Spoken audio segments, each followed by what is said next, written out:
Good evening, everyone. Welcome to Trades Talk with me, your host, Pop. And on this stream, we take a look at things from an industrial point of view. We'll have a look at what's going on out there, whether there's going to be layoffs, if there's going to be companies that are going to be buying other companies, or if there's going to be some shutdowns, or if they're going to be building new facilities. We'll look at all that kind of stuff. We take a look and see what the skilled trades are going on in that regard, whether there's going to be anything done about it, or if they're just going to sit on their hands and wait for the whole thing to implode. And then we'll take a look at some of the worksite fatalities that have occurred and see if we can't learn anything from it. But then we'll hit up everybody's favorite time, and that's picture time. That'll be later on in the show. And as I get the news all fired up here, I'd just like to say hello to you, Veritax. Good to see you. Hope you're doing well where you're at there. Things are going well here. And let's get fired up with the old news. Courtesy of Plant Magazine, of course. Something caught my eye here. Carney pins hopes on domestic market with new steel lumber tariff supports. What does that mean? Does that mean he's going to use taxpayer money to help out his business buddies? Let's see. Prime Minister Mark Carney wants the Canadian lumber and steel sectors to look for more opportunities at home as U.S. tariffs and shifting global trade tides limit their opportunities abroad. Carney unveiled a suite of new supports for the tariff-stricken sectors at an event on Parliament Hill on Wednesday. He told reporters that since U.S. President Donald Trump launched his global tariff campaign, many of Canada's strengths have become our vulnerabilities. Wow, what deep thoughts there this guy has. Maybe we should learn from this now. If I was him, or anyone that's sort of competent in government, I know that's few and far between, but you look at your vulnerabilities that happen now and you try to help make them better later on, so you don't have them as vulnerabilities anymore. But whatever. What do I know? I'm just some guy talking on his microphone. He pointed out that in 2024, 75% of Canada's exports and 90% of its lumber, aluminum, and steel exports went to the U.S. Almost half of Canada's steel goes to the U.S. in a typical year, but those exports are now down 24% annually. The steel industry continues to be hammered by the 50% tariffs Trump imposed in June. Carney said steel producers must now find new markets for those products, and he wants the domestic Canadian market to help fill the void. That is a big ask. Honestly, that is just, you're asking a population that is 10 times smaller than the U.S. to absorb all the stuff they were being sent to them. That is ridiculous. This guy is not intelligent at all. I think you should still look for other markets overseas. Europe, Asia, try those out. Many of the measures Carney unveiled Wednesday are aimed at boosting the use of Canadian steel and lumber in domestic home building and infrastructure projects. Well, if it's infrastructure, that comes down to government, whether it's municipal, provincial, or federal. So you would think that your own governments would want to buy domestically made materials. So that's another point there. They've got to want to support their own provinces and countries. So that's what they should do. Ottawa's new Buy Canadian plan means firms must prioritize the use of Canadian materials, steel, aluminum, lumber, in federal government defense or construction contracts worth $25 million or more. Okay, so it has to be $25 million or more before it can get imposed, eh? I see. Hey, what's up, Godzillionaire? Y'all need to use Canadian steel and lumber to build pew-pews. Yeah, they should. Seems to be the only thing that's profitable anymore, eh? The new measures tighten the quota on steel imports from countries that don't have free trade pacts with Canada from 50% to 20% of 2024 levels. That measure is meant to allow Canadian steel producers to fill the gap in the domestic market, opening up an estimated $854 million in domestic demand. I have still yet to see the demand there. I mean, I don't agree with buying offshore steel and lumber when you have it right here. You should buy local, but everyone's going to go for the cheapest stuff, and don't forget, it's going to be substandard. Going to be a lot of $24.9 million contracts coming up. Yeah, just didn't make it. Or they'll split them up to be lots of different contracts. Okay, well, a contract for this phase, and a contract for this phase, and a contract for this phase. Countries outside of the United States and Mexico that do have trade pacts with Canada will also see their quotas drop from 100% to 75% of last year's levels. Any steel imported above those thresholds will be hit with a surtax of 50%.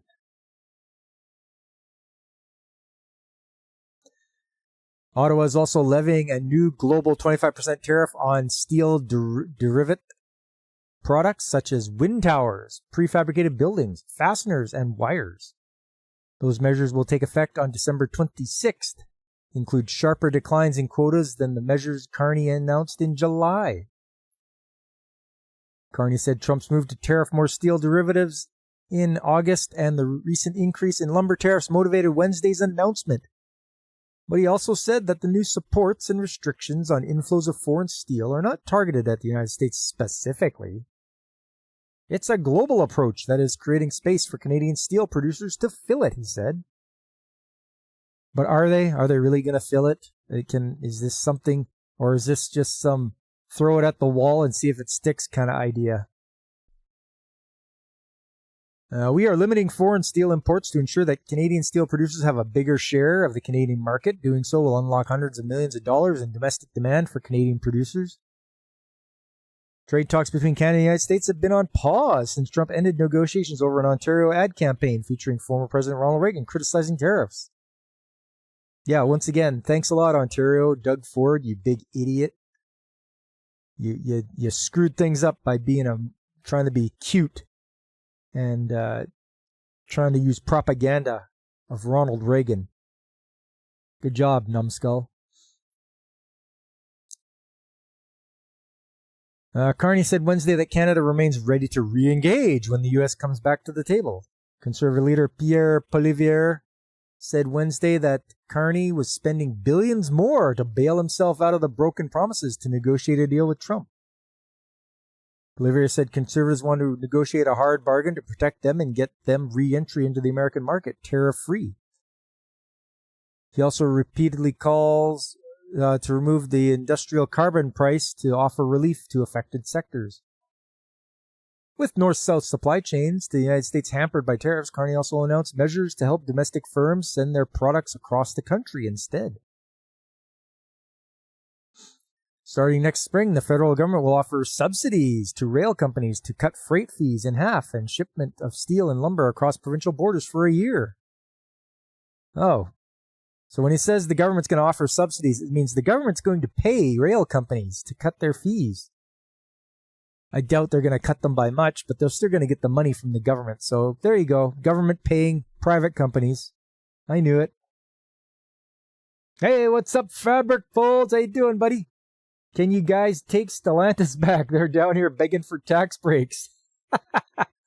Stellantis. Yeah, those guys. The guys that own Chrysler and Jeep and all that. Yeah, how's that going for them? Should have just stayed Dodge under the Dodge brothers, but whatever. Or it was Fiat. Fiat bought them. And now it's Stellantis.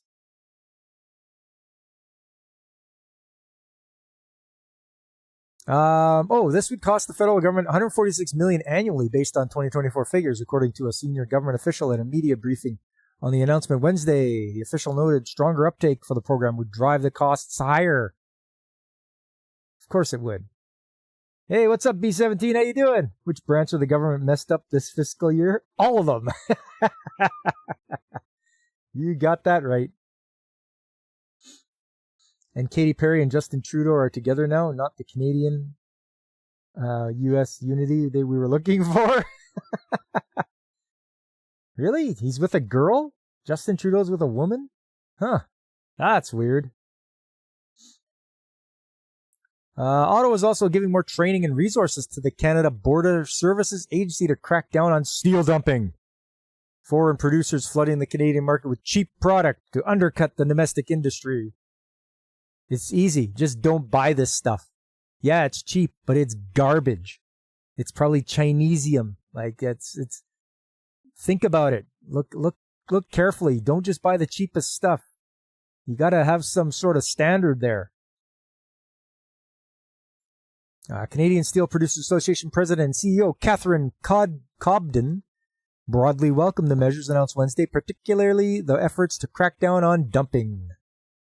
By further tightening and broadening border measures, providing support for workers and lowering freight rail rates, Canada is serious about protecting its domestic industry from the ongoing overcapacity crisis, and that the country is prepared to take action to protect our market.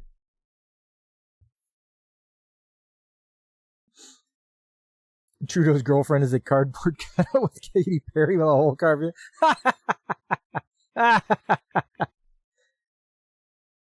You know, you thought he was gay, but Katie's a very manly woman. Okay, yeah. Oh, that's good stuff. Industry Minister Melanie Joly told reporters in a callback from Tokyo earlier Wednesday that Canada will continue to engage with trading partners, including China, while defending our national interest. Well, if you want to defend your national interest, don't talk to China. She said she's hearing from allies in the European Union and South Korea that they're also moving to protect their domestic steel sectors. The internal market can actually be a market that is profitable for our steel sector as long as they're able to have access to the market without any form of dumping in any other countries that are producing steel. Canada is also extending a remission program launched last spring that offers producers in the manufacturing, food and beverage, and agricultural production industries relief from Canada's steel tariffs. That program was set to expire on December the 15th. Will now end on January 31st of next year. Chinesium isn't steel, it's tinfoil with delusions of grandeur. You got that right, Faber. Carney said that while that program can't be sustained indefinitely, it will be extended again to give domestic firms more time to adjust their supply chains to use more Canadian steel. Senior government official told a technical briefing before Carney's announcement that this will be the last extension of the program, which was first expected to end in October, but was extended for 2 months at that time. Softwood lumber, which has been a target of U.S. tariffs, is currently taxed at 45% after the Trump administration increased the rate last month. Chinesium socket head cap screws, your favorite? Yeah, because they don't snap, right? You go to tighten them up. You don't even put any force on them. Just doing it by snugging them up by hand and all of a sudden snap. Carney said the federal government is adding an extra $500 million in loan guarantees for the softwood lumber industry on top of other measures to encourage home builders to use made-in-Canada materials. That's in addition to $700 million in loans for the sector announced back in August. The Federal Affordable Housing Agency, Build Canada Homes, will also prioritize funding for shovel-ready housing projects using Canadian wood products that can start work in the next 12 months. Chinesium has a half-life of 0. Yeah, the half-life of it is 0. Carney said Build Canada Homes alone will create 70 to 140 million in new demand for Canadian wood. Ottawa is also setting aside $100 million over 2 years to support work-sharing agreements, which see the federal government offer employment insurance boosts when employers have to reduce hours for staff. Hey, what's up, Alex Moore? How you doing? Haven't seen you in a while. Hope you're doing okay.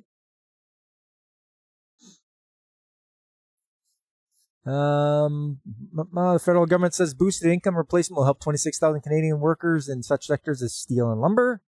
Kurt Nikodett, president of the BC Lumber Trade Council, said Wednesday announcement was a step in the right direction for companies, workers, and communities that rely on them. But ultimately, a negotiated agreement is the path to long-term stability. So what I get out of this, and you guys heard me talk about it too, but government giving the taxpayers' money away to private businesses to artificially keep them afloat. That's what I'm hearing. Government buying or government paying businesses to stay open.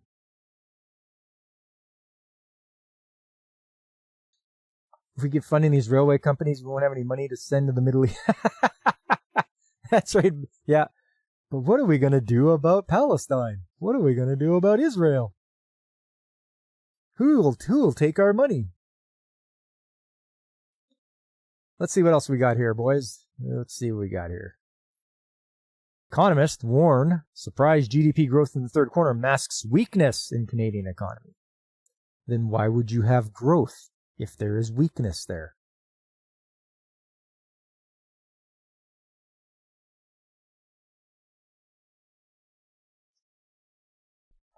Canada's economy posted surprisingly strong growth in the third quarter, but economists looking underneath the hood offered a series of caveats that suggest weaker results than the headline figures imply.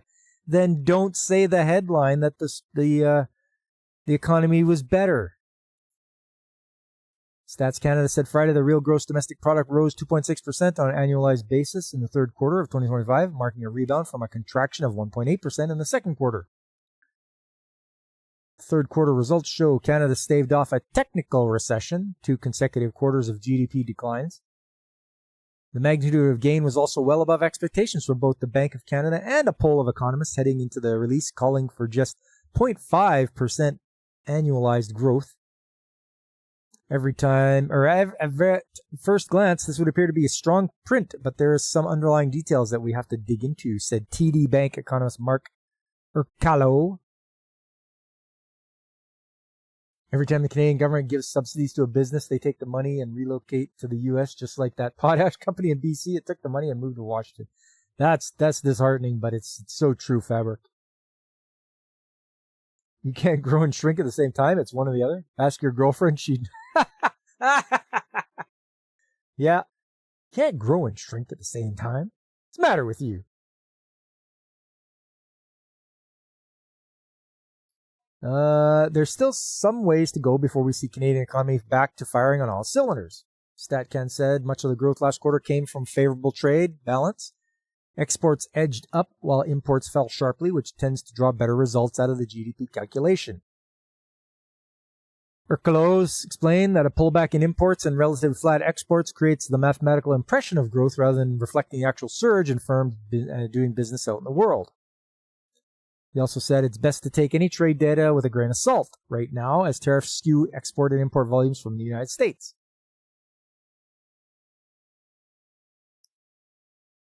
The recent U.S. government shutdown also hampered StatsCan's ability to gauge merchandise trade results because of the data relies on inputs from south of the border. As a result, the agency warned Friday the third quarter GDP data will be subject to larger than normal revisions.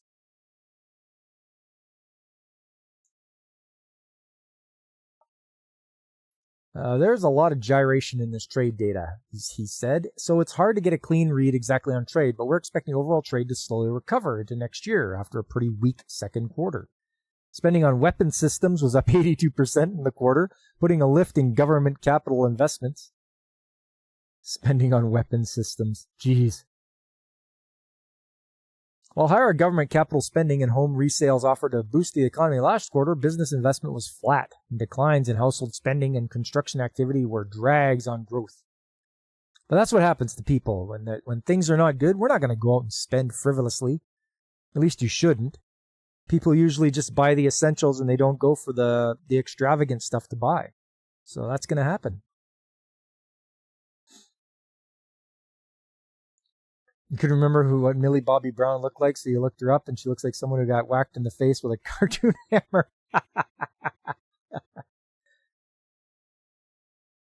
Weapon systems like maple syrup blasters and moose launchers. Yes, Godzillionaire, you know it.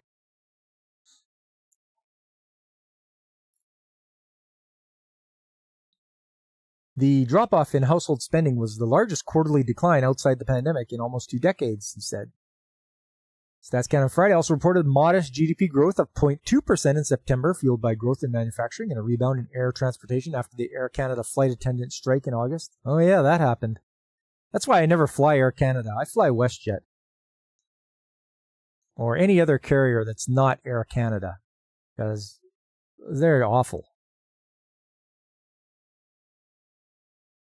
Yeah, we're going to have the 2 types of fighter jets now and the parts aren't compatible. Yeah, you remember that from last week, Fabric? Border security be damned, you maniacs have polar bears. Yeah, we do. You guys can go up to, you don't even have to go into the Arctic. You just go to Churchill, Manitoba. And you can probably go see the polar bears from there. You should fly Frontier. I don't know. I don't know if I've heard good things about that. You mean Scare Canada? You did that once, it sucked. Yeah, there you go. And we used to have more choice. Back in the 80s, we had Canadian Airlines, and then we also had Ward Air, which was, you had your choice amongst the carriers, and then all of a sudden, Ward Air failed, and so did Canadian Airlines. They got bought up by Air Canada, and now look at them. We got just 2 choices for domestic carriers. Frontier, you might as well fly Spirit at that point.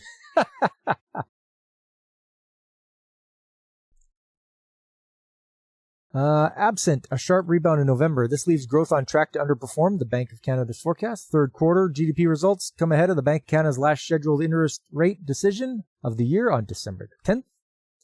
Central Bank cut its benchmark interest rate by a quarter point to 2.25% in October, but signaled it may be done lowering the policy rate unless economic data strays from its forecast. Honestly, guys, they've got to hold the line here. Stop cutting the interest rates down. Keep them up. We don't need 0% interest rates. We need them up where it can, it can support savers, because people and their savings, you want to earn interest. And when you have negative interest, you're actually paying the bank to hang on to your money, which is ridiculous. Watch out for that. If anybody mentions negative interest rates, tell them to go to hell. Spirit, when you try to take anything on board that's heavier than Trudeau's brain. Ooh. That's not heavy at all. Southwest is the India of airlines and not the sexy part of India. Yeah, I believe it. Does that mean they make you fly or sit on top of the aircraft as it's flying through the sky? Bank of Canada called for modest growth of 0.75% annualized on the second half of 2025 and recovering slowly in the years to come. The economist Doug Porter said in a note Friday, the rebounding third quarter figure should quiet recession chatter for now, but suspects the central bank won't shift its stance based on the hit and miss details of the report. For the Bank of Canada, there are many mixed messages here, but the overall read is better than expected, thus more firmly putting them on the sidelines for next month's meeting. Financial markets placed odds for a cut at the Bank of Canada's meeting next month at just below 16% as of Friday afternoon. Urcalo said that he wouldn't expect the Bank of Canada to be swayed by the headline figure alone. Monetary policymakers know to look through trade noise at this point in the tariff dispute.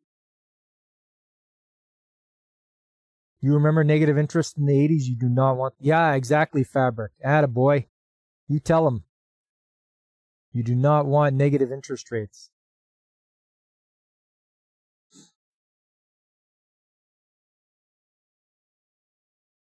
Let's see. How bad was it back then, B17? Well, you had double-digit interest in the 80s. In the early 80s, there was double-digit interest, and it got so high that people were just giving their houses back to the banks because they couldn't afford to pay for their houses. It was crazy. Here's one. Ontario and Bulgaria sign a nuclear support agreement, because Ontario is where all of our nuclear reactors are in Canada. Zealous Material Handling acquires Monk Cranes. Here's an acquisition. Let's see what's going on here. Very short article. People were just strong-armed into homelessness. They willingly gave their keys to the bank, though. They're like, here's my house. I can't afford it. So it was not good for the banks either. Zealous Material Handling, a member of the Ardent Group of companies, has acquired Monk Cranes, a Canadian overhead crane manufacturer and service. In a media statement, Zealous stated the acquisition will aim to leverage the two companies' combined technical expertise, manufacturing capabilities, and service networks to deliver value to customers in construction, manufacturing, energy, and logistics sectors. With this acquisition, Zealous reportedly now operates one of the largest crane service networks in Canada with over 55 field technicians, multiple fabrication facilities, and a suite of inspection parts and training programs through its partner brand, Engage Training Solutions. Zealous said it will maintain Monk's existing operations during the transition period with uninterrupted service for customers. I don't know, acquisitions, boy, you gotta wonder when one company buys another one. Things can get worse.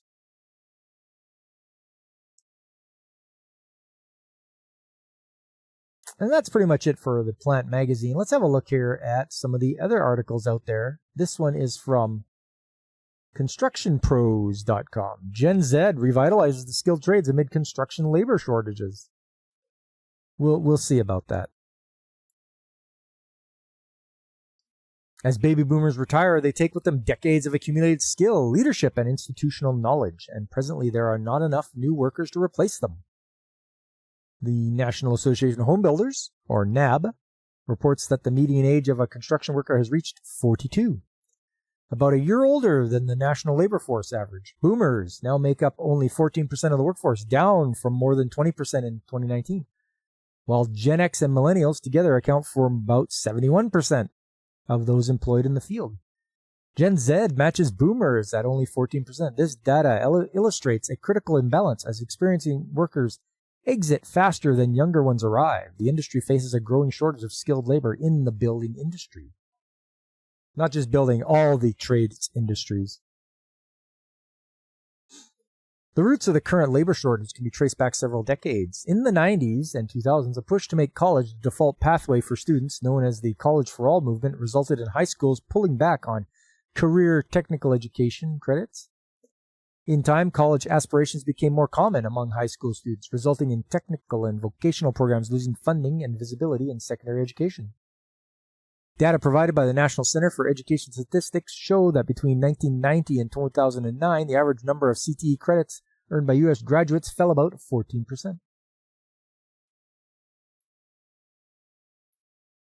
Even for students who did participate in CTE programs, decades of College for All messaging reinforced by parents and counselors often steered them away from the trades at graduation. An analysis conducted by Advanced CTE found that 3 out of 4 CTE students enrolled in college right after high school, believing that success meant earning a bachelor's degree, even if their technical skills were market-ready.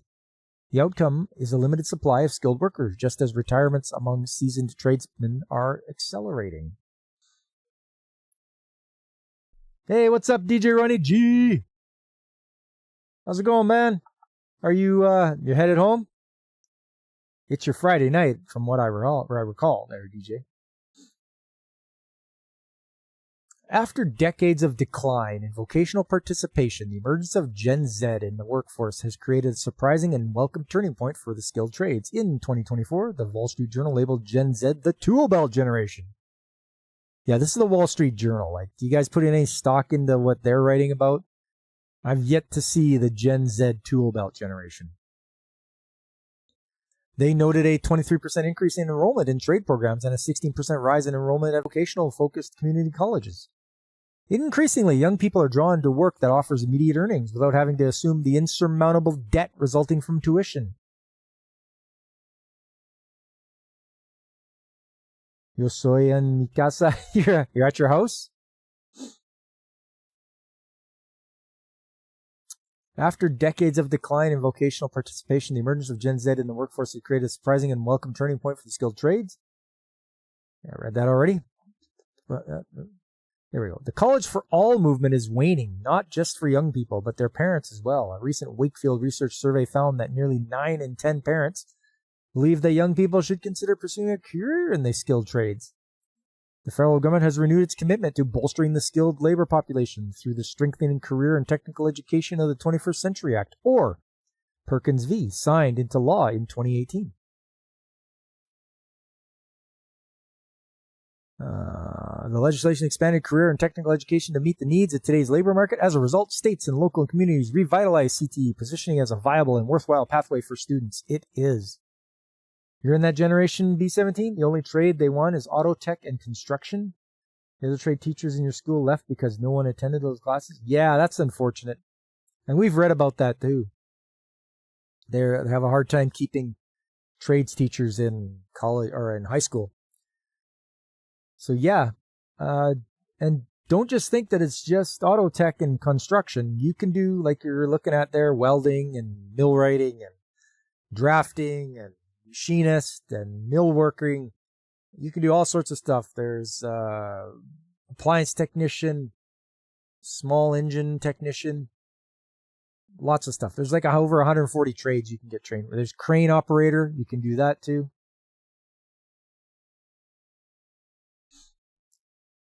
You'll believe it when colleges start shutting down from lack of attendance. Yeah. That's a good point, Godzillionaire. It's, you have to show, and the young peoples have to realize that they can vote with their wallet. It's like, no, I don't have to go to college. I'm going to go to this trade school instead. But then, aren't colleges buying up trade schools and shutting them down? Or universities? So we got to watch out for that too. A lot of shenanigans going on. There's only 2 construction teachers in your whole county? Wow. Auto techs get treated worse than barbers? Yes, DJ. Crane operator. The old crane. Crane operator is only a 3-year apprenticeship too, if you know. In case you didn't know. For Gen Z, the default sequence of high school, college, and office career no longer guarantees success, let alone security. When many apprenticeships and certification programs allow young adults to earn while they learn, with potential for advancement in a stable industry, a career in the trades becomes a much more appealing choice. With Gen Z showing interest in the trades, the construction industry is in a strong position to turn curiosity into commitment. Winning over this generation, however, will require more than promoting good pay or job security. I don't know, guys. Good pay is a pretty good motivator to start with. It's like, hey, you're going to earn this much an hour. You know, you're going to start at $25 an hour. You're going to start at $30 an hour. It's like, what? Really? Okay. And then go from there. And job security too. That's a big thing. That should be a big thing on people's list. It's like, am I going to be moving from job to job, or if I stay here, I can stay here as long as I want? Like, I'm going to have a job for, the next 20, 30, 40 years. To inspire Gen Z, construction employers, educators, and industry leaders have to demonstrate that the trades offer dynamic, hands-on work where no 2 days are the same. And that's exactly what happens out there. When I go into work, no 2 days are the same. It's like, okay, what broke overnight? Or what's going on now? What do you guys need? What's happened? What's on my preventative maintenance list today? It's always going to be different. Oh, I'm doing all the greasing in the entire plant. Okay, I'm doing that today. Oh, I have to do some line breaks and change out some valves. It's never the same 2 days. So they got it right there, but it's like you don't have to show them that. Just let them spend a couple days on the job and they'll see it's not the same every day. Decades of underinvestment in technical education has left many students unaware of what a modern career in the trades looks like. While interest is growing, many still don't know where to start. College for Gen Z is straightforward. Apply to a school, choose a major, and proceed from there. The trades offer an equally direct path, but too few students are not cognizant on how accessible it really is. Without exposure to apprenticeships or training programs, they will remain in the dark. Contractors, industry leaders, and trade associations can help bridge the gap by connecting with young people and shining a light on its potential. Once again, guys, just type into Google list of skilled trades and woof, you'll get a big long list. And just go through and click on, let's try this one. Let's try this one. Let's try this one. and see what it's all about. That's exactly what you have to do. It's very easy. One effective method of bridging the gap is social media. TikTok, Instagram. Oh, don't go to TikTok and Instagram. Oh.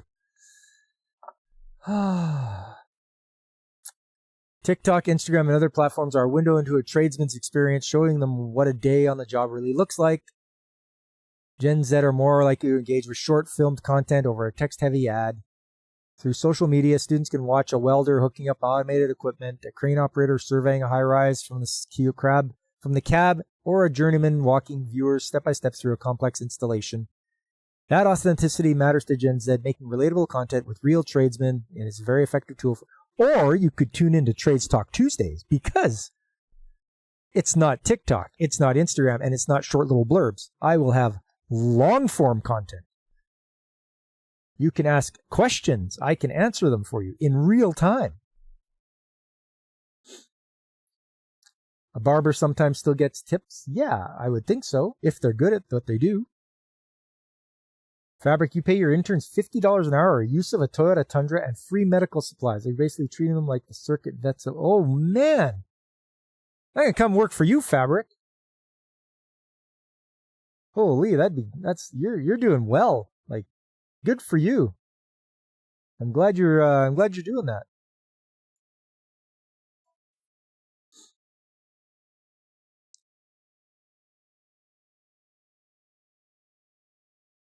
Another approach is building partnerships with schools, hosting tours and mentorship programs. Programs such as pre-apprenticeships, dual credit CTE courses, or internship pipelines give students the opportunity. You have a question? Yes, DJ. Ask your question.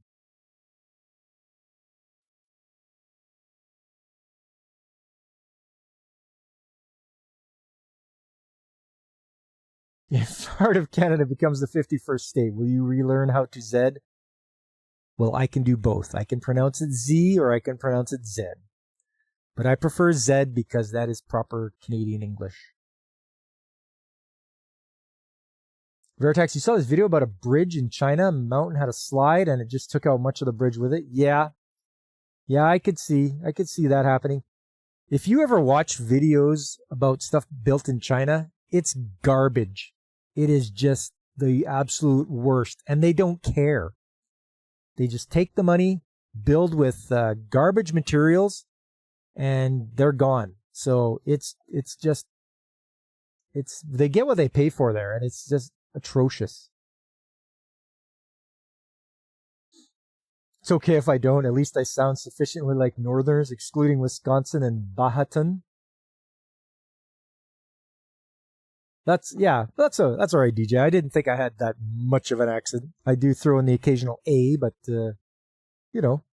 it's I am originally from the West Coast, so I grew up in the West Coast area, West Coast of Canada, near the ocean. Yes, it's tofu dreg. That's what it's called. Yep, it's tofu dreg construction. DJ knows this thing, how they build stuff in China.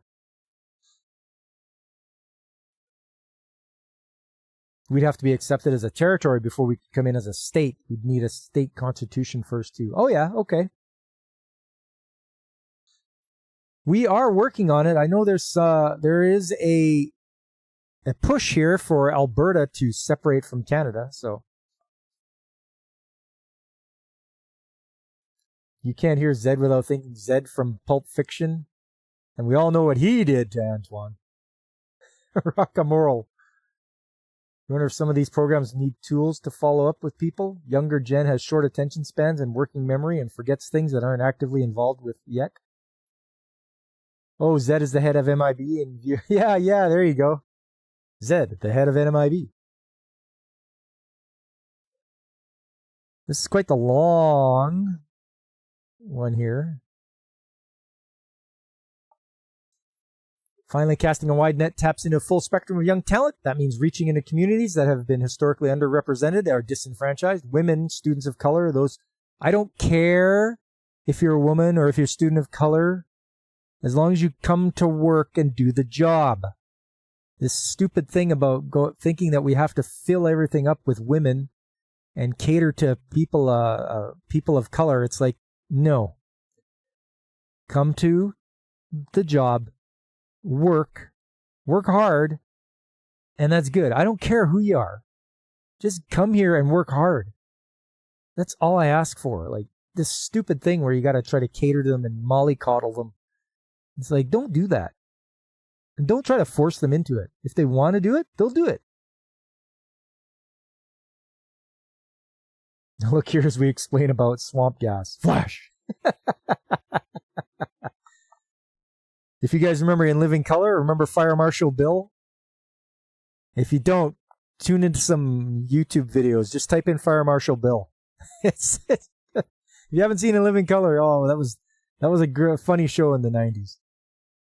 Good old Fire Marshal Bill, played by Jim Carrey. Your son got praised by a manager for helping teach a new person, and manager said, if you want to do that, keep doing that. You are good at it. You were like, wow. Yeah, no kidding, eh, Veritex? Of course you're supposed to help teach the new person. In fact, the manager is supposed to help teach the new person. It's ridiculous. The person's brand new. They're the ones that are going to get hurt on the job. You have to, take them by the hand and be like, hey, this is how we do things around here, and keep them safe. It's your responsibility. Safety, as they like to say, safety is everyone's responsibility. So no matter what you see, and a new person is more likely to get hurt than someone that's been there for a while. It's weird to see people get noticed. Yeah, what? Recognition? Poppycock, eh? Anyways, that's good enough for this article. I mean, yeah, Gen Z, the tool belt generation, I've yet to see them show up. Let's get them out there. And if you bring them in, I'll teach them. But as long as they can keep their heads out of their phone and pay attention, otherwise it's not going to go well. Safety save. There you go. Yeah, Veritax knows. You got to get the old safety save. And before starting, have the right PPE. Yep. But also remember that PPE is your last line of defense. There are things you can do before that. There's administrative controls. I've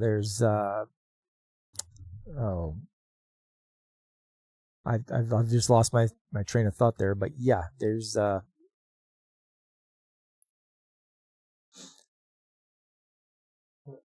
it's the hierarchy of controls.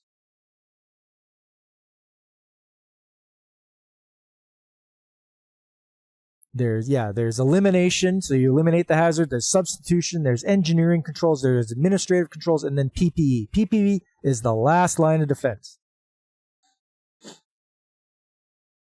Your wife asked you to snake a toilet at her office. My small auger didn't find anything. Went and bought a bigger one, and that didn't find anything either. Landlord tried with a larger one. Wow. You can't even get it, eh?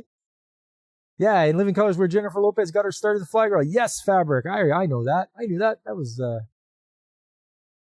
like I say, that was a good show. Not being a dumbass is your first line of defense. B17, common sense is not so common. So you say that, but when you talk to people out there, you'll meet a myriad of people. There's going to be, you're going to meet hundreds of people in your job career, and you're going to be like, wow. To some people, you're going to be like, wow, how have you survived living your life? And then there's going to be other people that are going to be just like geniuses, and you're going to be like, whew, why is this guy here? Why isn't he off doing something else? So there's going to be a myriad of people you meet. Oh, yeah, make that bigger, sure.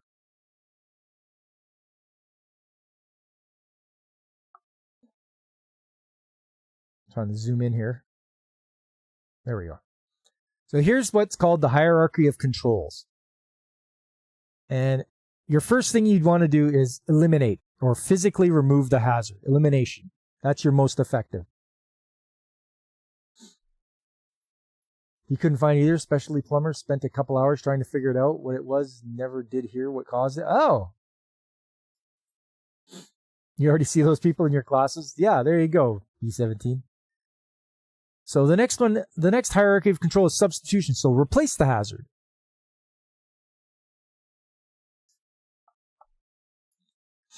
After that is engineering controls, or isolate people. So putting up guards would be engineering controls. Administrative controls. So instituting rules and paperwork. Change the way people work. You're not allowed to go in here without this. You have to do your job hazard assessment, and you have to come up with, okay, you have to do this before you go into that area. You remember this from shop class. Nice! They taught that to you in shop class fabric. That's great.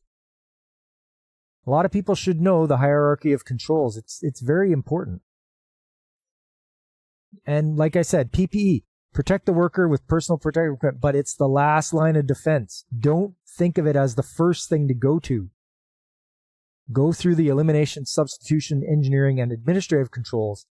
You will wear your PPE, but it's your last line of defense. And here's the explanation. Elimination removes the hazard at the source. This can include changing the work process to stop using a toxic chemical, heavy object, or sharp tool is the preferred solution to protect workers because no exposure can occur. Substitution is using a safer alternative to the source of the hazard. For example, is using plant-based printing inks as a substitute for solvent-based inks. Okay.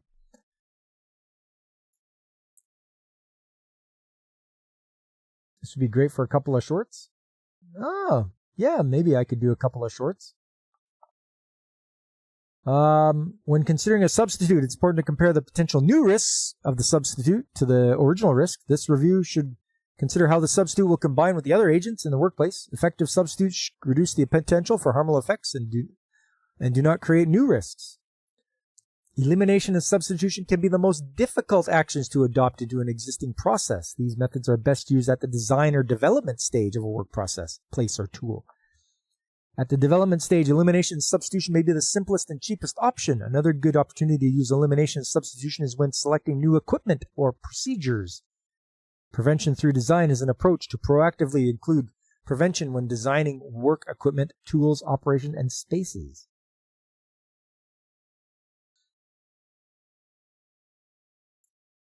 At Best Buy, we had the 5 save behaviors. Oh, there you go. Engineering controls reduce or prevent hazards from coming into contact with workers. Engineering controls can include modifying equipment or the workspace using protective barriers, ventilation, and more.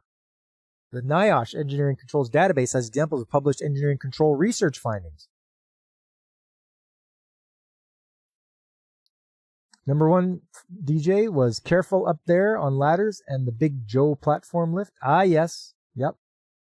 I'll have something about ladders a little later.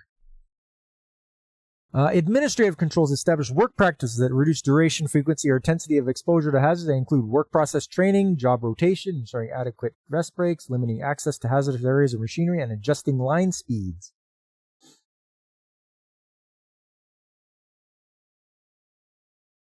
Hey, I've got more shorts than that fabric.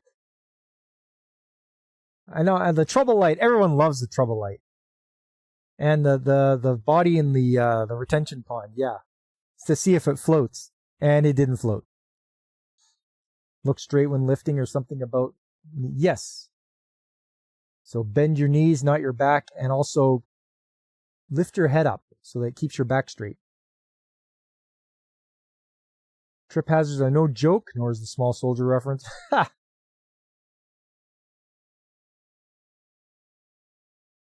I made tutorials on dumping bodies. Not really. No. And PPE. It's equipment worn to minimize exposure to hazards. They include gloves, safety glasses, hearing protection, hard hats, respirators. When employees use PPE, employers should implement a PPE program. Yes. So you want your PPE program to make sure that everyone can have a respirator that fits their face, hard hats that are the right size. You know, if they can't wear earplugs, they get them ear muffs, stuff like that. So you have your right kind of gloves. You make sure you get gloves that, we need cut resistant gloves. Okay, well, we need gloves that are good for winter. We need chemical gloves. All sorts of stuff. Where Buddy System would fall into the triangle? Buddy System would be probably under administrative controls because it would be in work practices. So if you're like, okay, you guys have to have 2 people doing this job, that would be under administrative controls. Phineas voice. Yes, he does.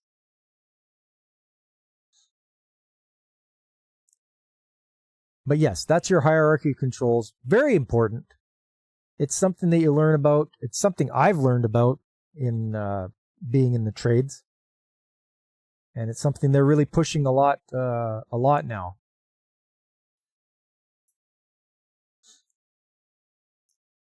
All right, let's switch gears here, and let's go to some workplace fatality. There we are. Okay, so when you work temp jobs at Dow, they wouldn't even let you in the premises without taking the kind of training, and you had to drive somewhere else to take. That was probably orientation, Veritex. I know Dow is very strict with their orientation. You do anything wrong, boom, you're off site. They kick you off. They catch you driving without a seatbelt on, boom, you're fired. You're out of there. Doesn't matter. All sorts of stuff. Dow is pretty strict. So this investigation report, worker was crushed under equipment, June 13th, 2017. A worker was performing maintenance on a ride-on lawnmower and had it elevated utilizing a jack. The worker was underneath the lawnmower when it fell and crushed him. So there's a bit of background information. You feel bad about enjoying this new segment as much as you do? I was wondering if you guys didn't mind this segment. I mean, it's just something, and it's something that can happen to any one of us. A guy was working under a piece of equipment, and it fell and crushed him. This took place in Dewberry, which is located north of Vermilion, and it's a little village. Gives a little background about the village administrator, the work site. There's where the village office was located at the Valley Museum in Dewberry. There it is there. There's the village workshop. It housed all the equipment and tools required for the public works maintenance position. It was accessible by a side door and also featured a street-facing bay door. There it is. The village of Dewberry owned a single ride-on Massey Ferguson industrial lawnmower and was used regularly for grass maintenance. Using a jack, so let me guess, you did not have a couple somethings you should have before working under any heavy... Yeah. Jack stands. The lawnmower came equipped with a jack for the purpose of elevating the front end of the lawnmower to access the underside of the deck or for servicing the oil, tires, or lawnmower blades. So it was meant for that. When the jack was not in use, it was stored in a dashboard compartment at the front of the lawnmower. The jack featured a 2 set-pin safety system designed to stabilize the equipment and prevent it from shifting or moving from its proper place and height while maintenance and repairs were being performed. There it is there. Photograph taken post-incident showing the location of the jack while in use. There it is. Looks like a boat jack, like for a boat trailer. You crank it up, and there's the hand crank. Let's zoom in a little bit further. There it is. There's the hand crank.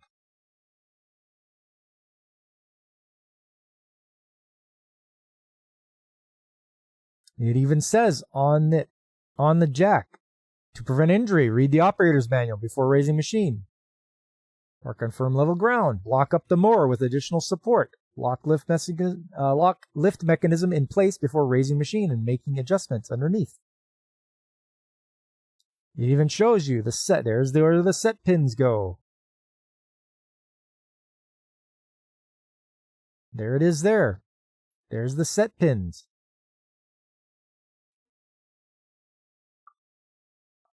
Photograph taken post-incident showing simulation of the placement of the 2 set pins required for safe elevation and stabilization.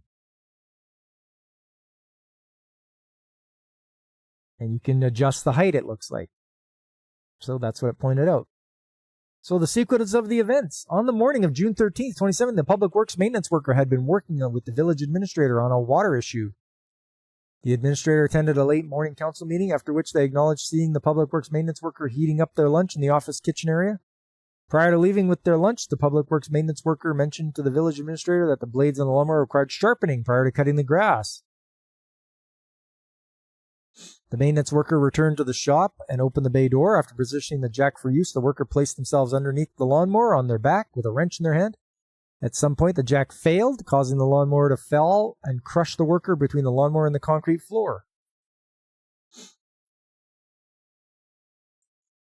At 1:45 p.m., a village citizen was walking past the open bay door of the village workshop and they witnessed the Public Works maintenance worker pinned underneath the lawnmower with their legs sticking out. The citizen tapped the Public Works maintenance worker on the knee, and after getting no response, ran across the street to the fire department to summon help. The fire chief and the citizen lifted the lawnmower off the Public Works maintenance worker. It was at that time it was discovered that only the top set pin was present and inserted into the jack, and the bottom set pin was missing. The missing set pin was located on the dashboard edge of the lawnmower, and the fire chief inserted into the bottom set pin hole of the jack so that access to the worker was safe. The fire chief immediately phoned and requested the assistance of another firefighter, and together they attempted to perform cardiopulmonary resuscitation, or CPR. Emergency medical services were called and arrived approximately 45 minutes later, subsequently pronouncing the Public Works maintenance worker deceased. The Kitscoty Royal Canadian Mounted Police were called, followed by OHS. There's the wrench he was using. Oh, it's a China wrench, and it's a China adjustable wrench. He didn't even go and get the proper box end or a proper wrench for that. Yeah, and there it is. Underside of the lawnmower showing the nut and bolt that secured the blade.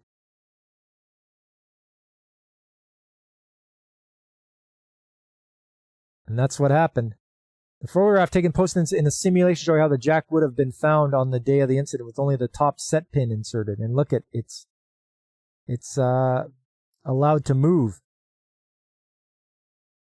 He forgot the redundant pin place. Yeah, well, the second pin. If you only put the one pin in, it acts like a hinge and it can pivot. You got to put the second pin in. And it's probably so heavy that it just kept going. It bent and that was it. Yeah, the fine china, the porcelain. This photograph taken posted on a simulation showing how easily movable the jack would have been without the bottom set pin inserted. Yeah, the guy's moving it with two fingers.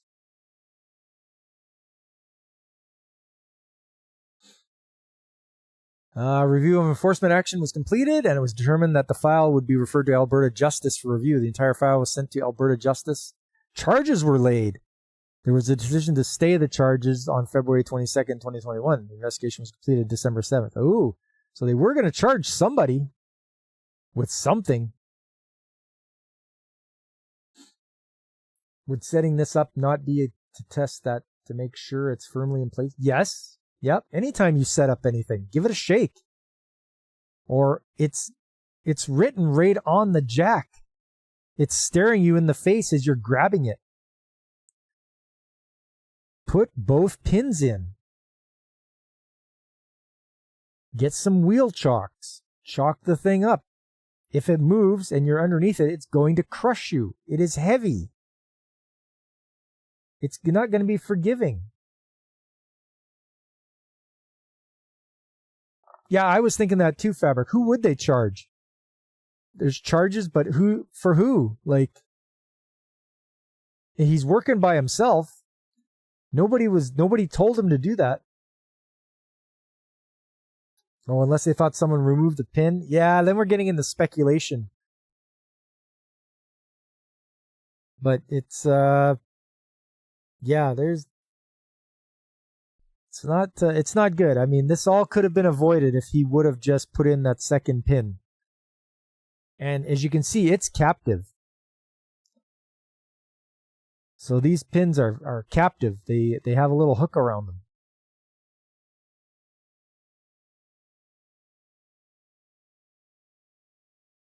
You see this here? Hang on, let me show you. See, it's got a piece of wire that goes around to the other side, and that makes it so that the pins don't just fall out. Same with this top one. It's got a piece of wire that goes around to the other side, so it latches on. Said he left for lunch. If you leave a work area for a time and come back, don't assume everything is as it was. Double check. Yeah, that's good. That's good. Good habit to get into, Veritex. It's like, okay, I was gone. Let me look this over again, because you don't know who screws around when you're not there. But yes, these pins, they're captive. They have these wires here to hold them from slipping out.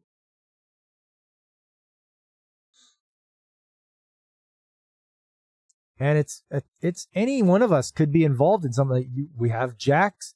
We're jacking up equipment, right? We got to make sure. Don't the rule is never trust a jack, especially a hydraulic one. This one's not hydraulic. This is like a mechanical one, but still, don't trust a jack. Get some jack stands, blocks, block it up. You want to go home at the end of the day. You want to go home to your family. You want to enjoy life. Don't take risks like this. God knows we all get in a hurry sometimes, but you never sacrifice safety for speed. Yes, that has to be a learned trait. You have to learn and tell yourself, okay, I've got to slow down. I don't cut corners. It's not worth it because you want to go home. At the end of the day, go home, see your family. It affects so much if you don't go home that day. If you're injured and you're crushed to death, just think about everything that happens. There's going to be a lot of things that go on just because you're not there anymore. There's, funeral expenses. There's the will to go through. There's all the things that have to get passed on to the rest of your family. It's going to be terrible than if you just live and be safe and enjoy your life.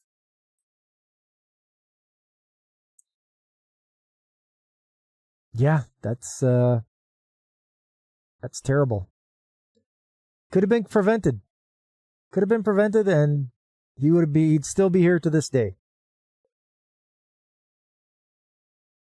So I want you guys to think about that too. Just make sure. First of all, never trust a jack. Always get jack stands, and you can always go home. Take your time. Don't rush. Rush is when you make mistakes and when you get hurt. At least it's one less meal to prepare. Oh, DJ, that was terrible. But then life will be like, where's my anime buddy? That's right. That's exactly what Mrs. Mechanic would say. She is my anime buddy. We watch shows together, and she always tells me I have to come home with her. And your turtles. That's right. Who's going to look after your turtles, DJ? If you're not there, you got something to come home to and take care of. So, anyways, that was that report. And like I say, I picked it because it can happen to any one of us. We deal with jacks. We jack up equipment. We've got to not take shortcuts. Yeah, I didn't say whether he had blocks behind the big wheels. It didn't look like it. They would have taken a picture. And in this picture, there's no blocks around there. Not that I can see.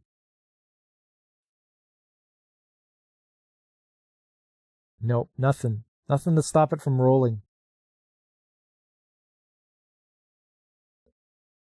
Anyways, that's that one. Next, let's move along to picture time. I know you guys like picture time. It's picture time. It's picture time.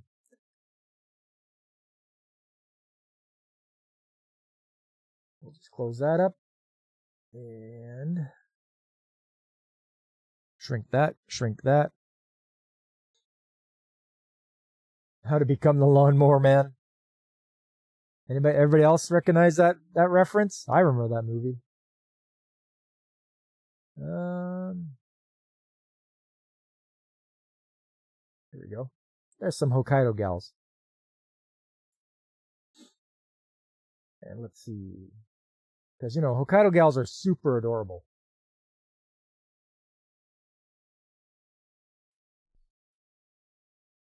Probably because he didn't, and it didn't occur to the reporter, which is scary. Yeah. Photographic plate time. He's not how to become one with the biggest fan either. No. I don't know. David hasn't been around in a while. I hope he's doing all right. All right. So, in keeping with the title of the stream, which I did, you know, sort of tongue in cheek, is go for a spin. So, when you go for a spin, at least what I was doing today, and I got my now you want milk? Hokkaido, home of the Ainu, yes.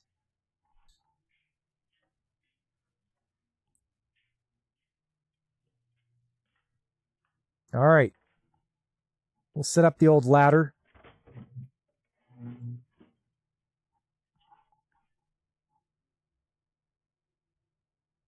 There's motors. So when you have spare motors, you can't just let them sit. So there's a frequency at which you go and you reach in and you spin the motors so they don't get flat spots on the bearings, which is a thing because the weight will just sit there, the weight of the shaft on the bearing, the contact point of the balls on the race. It will cause a dimple and a flat spot. And you don't want that. So every, I can't remember now whether it's every 6 months or so, I spin the motors. So you got to go and you got to spin the motors here. You spin the motors there. There is a maintenance interval. Yeah, you bet, DJ. So you go and spin them. And I got a shot of the ladder. I use the Zaverna ladder. And I like these better than the Louisville or the Featherlight.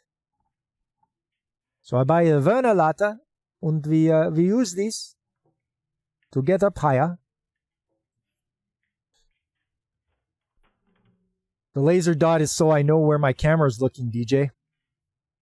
So it's the camera is putting it out there, and then I'm like, oh, I can see where the lens is focused easier.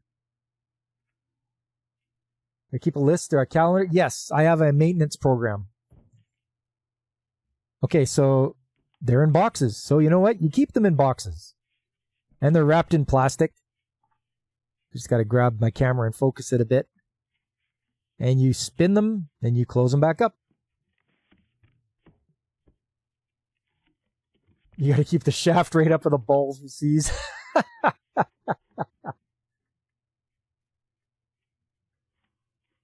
Vehicles and tanks had similar problem in the winter, especially. Okay, Veritex.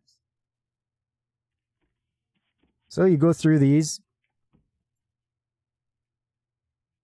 You spin the shaft.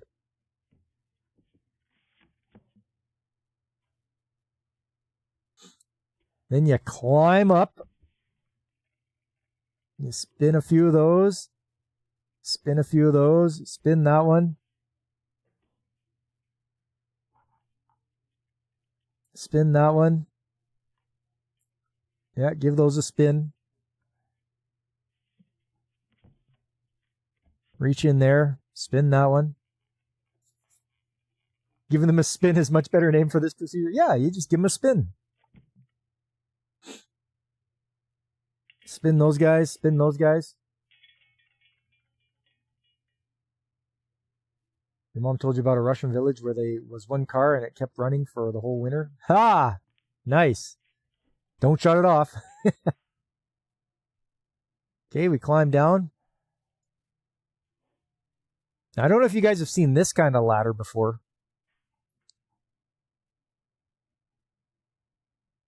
It's got a cage around it. It's one of those rolling ladders. See, you can roll it. And you can set it. So you pull that. There you go. That locks it so the wheels are off the ground now. And there's the cage. You climb up this side. You can even put out little outriggers on the side here to stabilize yourself.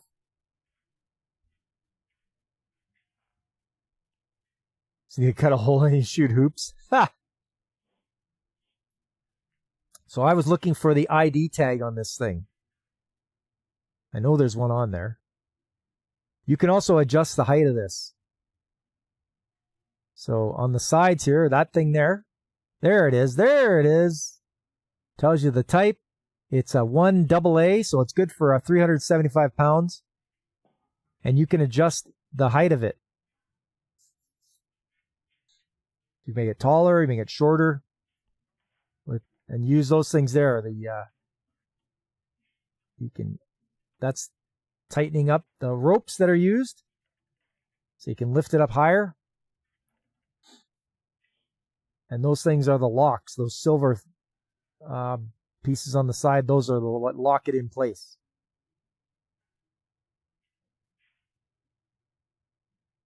As you can see there, hang on, let me pause it. See how you can put this on stairs because you can set the different heights. The front can be a different height than the back. And so you can use that on stairs.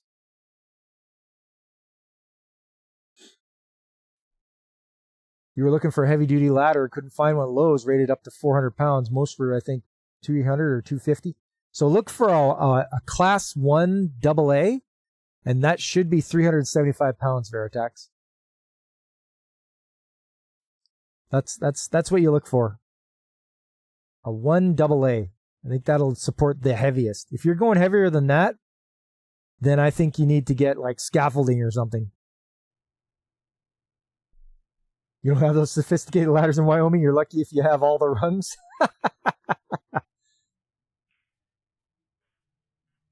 And then I went over here to look at the Verna because I chose the Verna ladder. Ah, yes. And then there's these guys. Okay, give them a spin. And this guy, give him a spin just to make sure. Check the nameplate. Yep, looks good.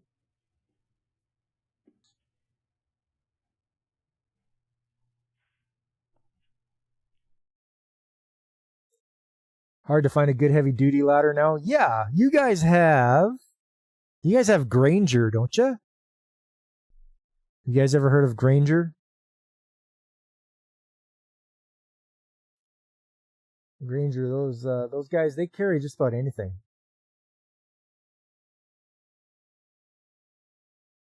Let me check here. Whoop.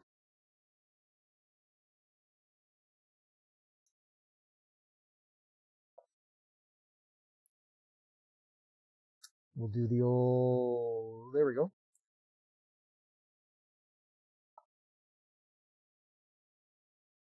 Just for something, just to have a look. Yeah, so Grainger, ladders, platform step ladders, straight ladders, extension, multifunction ladders, rolling ladders, crossover ladders, all sorts of stuff. We'll just go step ladders though. Lightweight aluminum, non-conductive, cable and conduit storage, lightweight. You don't want anything that says lightweight. ANSI Type 2 is 225, ANSI Type 1 is 250, Type 1A is 300, Type 1 AA, 375 pounds. Oh, and look, it's the Verna brand as well. Nice. Not one locally interesting, several in West Virginia across board. Okay. But yes, if you want a 6-foot one, there you go. Verna step ladder, 6-foot aluminum. If you're dealing with like you need non-conductive, then you just go for the where is it? ANSI Type 1A 375 non-conductive and 6 foot right here. There we go. That is exactly the ladder I was using. The Verna Stepladder, 6-foot ladder, fiberglass, 375 load capacity. It's only $267. That's pretty darn good, I think. And this is a good ladder. It's got a little metal magnetic bar on top to hold your tools.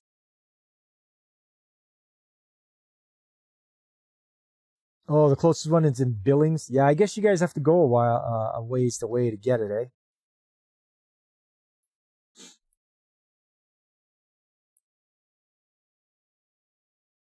But yes, and the reason I bought Werner is because they're blue, first of all. And any contractors we deal with and they bring in ladders, they don't bring in Werner. They bring in Louisville, Featherlight, all that other stuff. And it's like, you can't steal our ladder now because, first of all, I put a tag on it. It's got our name on it. And secondly, it's a Werner. So I don't know of any other contractor that uses Werner. So if you try to take it, I'm like, hey, that's our ladder. You're not taking it. So that's why I went with Werner. They were relatively inexpensive and good quality too.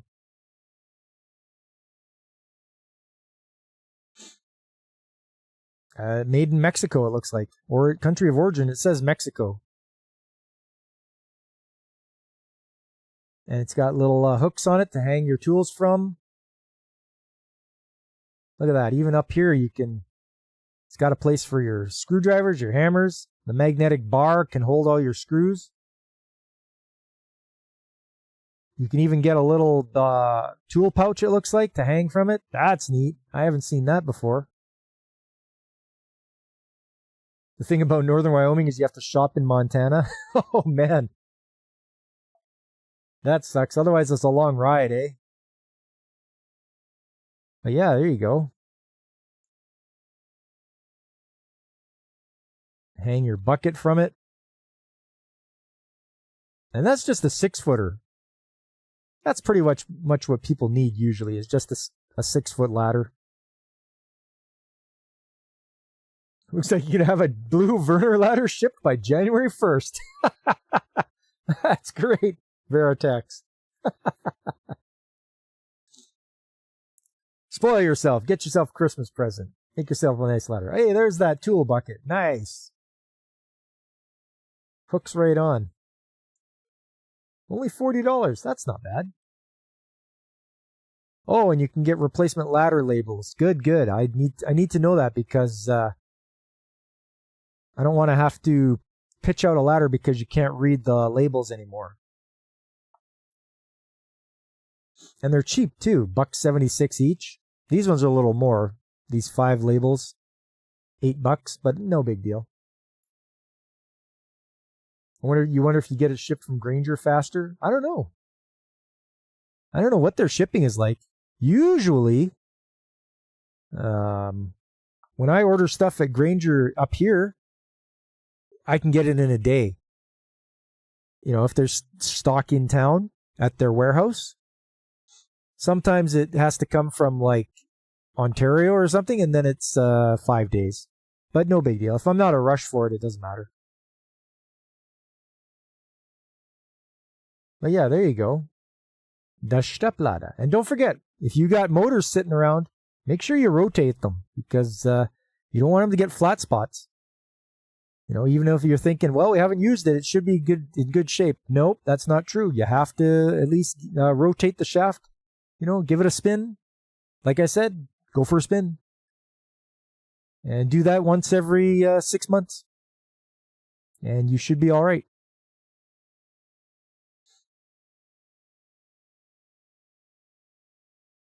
But I think that's going to be it for me tonight, fellas. Make sure you guys go out there and get yourselves a ladder. Good quality one, too. Like, look at the braces down here. Look at that. Braced back there. Every rung has a brace on it. Just a darn good ladder.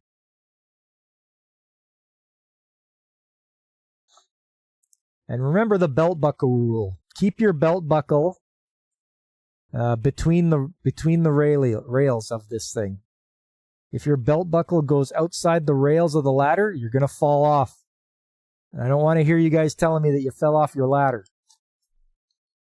I told you, be safe with that ladder.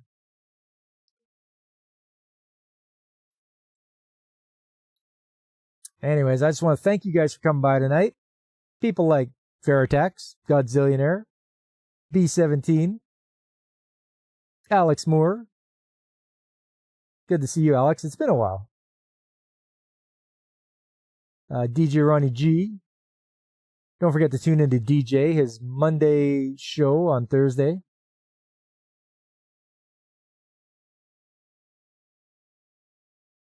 I'm sure he's got lots of good stuff going on.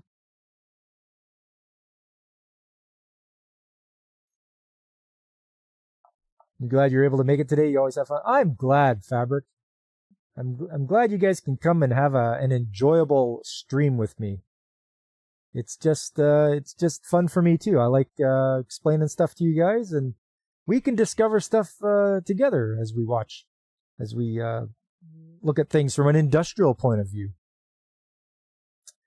$180.30 for shipping. Wow, be cheaper to drive and go get one. Yeah, that's a lot for shipping. It's just because how big it is, right, Veritex? That's a lot because it's just 6 feet long. Yeah, no problem, Fabric. I'm pleased to do this stream for you guys.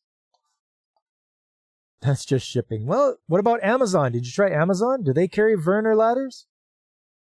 Yeah, DJ, it is good talking to trades. And I hope people check out your stream as well.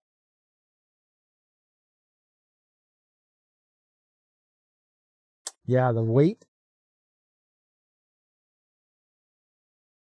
Hey, don't forget, guys, please do me a favor and hit that like button.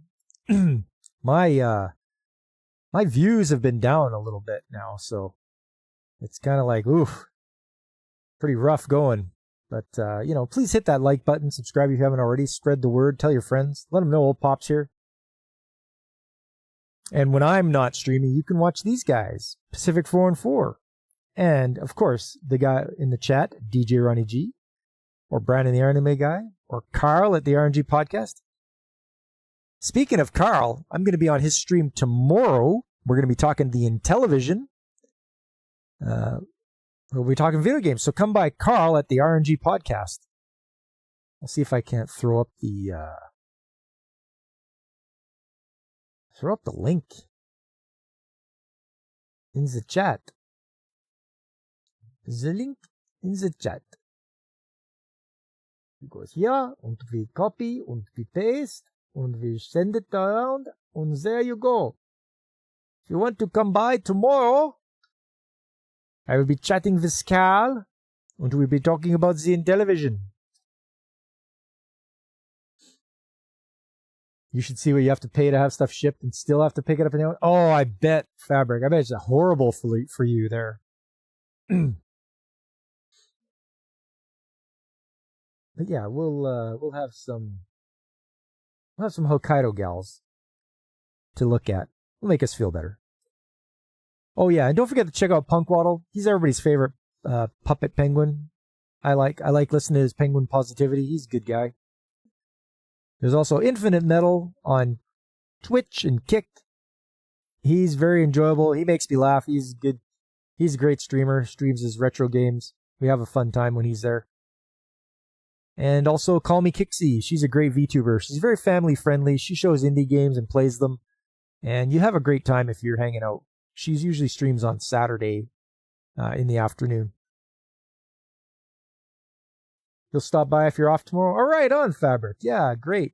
It's going to be at 6 p.m. Mountain Time. So, stop on by if you can. I'll watch for you. Thanks for throwing in the link for your Punkwaddle there, DJ. You can throw in yours too. If you guys want to check out the DJ, the one and only DJ Ronnie G. Coming up, guys. It's going to be Saturday, Retro Game Day. I'm playing Odin Sphere. Man, oh man, what a great game this is. And it's for the PS2, if you can believe it. The graphics, I wouldn't believe this was a PS2 game. But it's great. You can hear the audio. The voices are done in Japanese, original Japanese. And it's The graphics are great, and the story. The story is just pretty deep. Very deep story. I like it. I'm going to be playing Odensfia on Saturday. So stop by and watch me play some Odensfia. Then on Sunday Anime Chat, it's the start of a new month. You know what that means. A new theme. What's the new theme, you might ask? I don't know yet. I got to figure that out. I did sports for November. I got to come up with some for December. So if you guys have any thoughts on what the theme for December should be, throw them out here and I'll have a look. Because I got to come up with something. But that's going to be Sunday Anime Chat. The new theme of the month. What's it going to be? You'll have to tune in to find out. And finally, we get all the way back around to Tuesday again. Trade Stock Tuesday. We'll do more of the same. Look at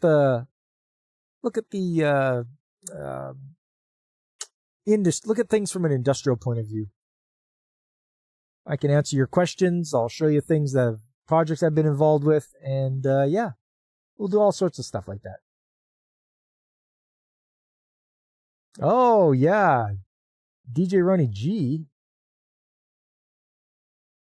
I should be able to have that right away. There he is. Jingle bells etchy. Get out of here with that. Here you go. There's DJ. Und copy und paste und DJ Ronnie G. There it is.